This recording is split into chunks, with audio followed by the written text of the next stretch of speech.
Shalom, pada hari ini 14 Agustus 2023, bacaan renungan harian kita mengenai Omri dalam 1 Raja-Raja 16 ayat 23. Omri menaiki takhta atas Israel pada tahun ke-31 zaman pemerintahan Asa, Raja Yahuda. Dia bertakhta selama 12 tahun, yaitu 6 tahun daripadanya di Tirza. 1 Raja-Raja 16 ayat 23. Dilihat dari nilai pandang sekuler, Omri adalah seorang raja yang cemerlang. Walau bagaimanapun kitab suci hanya mencatatkan 8 ayat untuk pemerintahannya, sambil meliputi 6 pasal mengenai kehidupan anaknya, Ahab. Ini karena pencerita ingin lebih menumpukan kepada isu kerohanian berbanding dengan kejayaan-kejayaan politik dan ketenteraan. Kemerosotan dalam penyembahan berhala pada zaman Ahab dan pekerjaan Nabi Elia lebih relevan kepada para penulis Alkitab daripada pencapaian sekular Omri.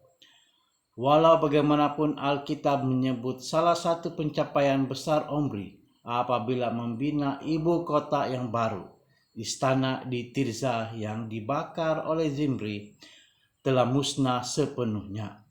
Omri memutuskan bahwa adalah lebih baik untuk sebuah ibu kota terletak lebih dekat dengan jalan utama yang menghala dari lembah Israel ke pantai Filistin. Namanya ia adalah Samaria menurut nama Simer pemilik gunung itu. Kita boleh ketahui pada ayat yang ke-24.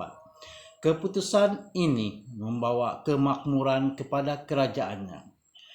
Perdagangan komersial dengan orang Tarsis meletakkan Israel dengan laluan perdagangan utama dunia. Samaria berkembang sebagai bandar kosmopolitan serta pusat politik. Rancangan pembinaannya yang bijak diperluas ke bandar-bandar lain seperti Megiddo dan Hazor. Pengaruh Omri mencapai politik antara bangsa. Tulisan Mesa, sebuah inskripsi orang Moab dan catatan tambahan di luar Alkitabiah pada masa itu merujuk kepada kekuasaannya. Orang Asyur merujuk kepada Israel sebagai tanah Omri. Kemakmuran seperti ini tidak pernah dilihat sejak zaman Salomo. Tetapi apabila kita kembali kepada kitab suci, kita mendapati bahwa Omri melakukan apa yang jahat di mata Tuhan.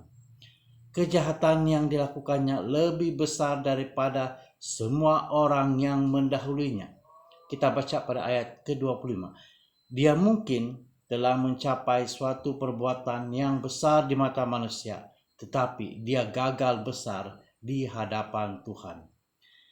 Kita tenggelam dalam masyarakat di mana semua orang mahu cemerlang untuk kemasyhuran dan kekayaan. Tetapi kebesaran yang sebenar bermaksud ketaatan kepada Tuhan dan melayani Dia dan manusia dengan kasih. Amin. Tuhan memberkati.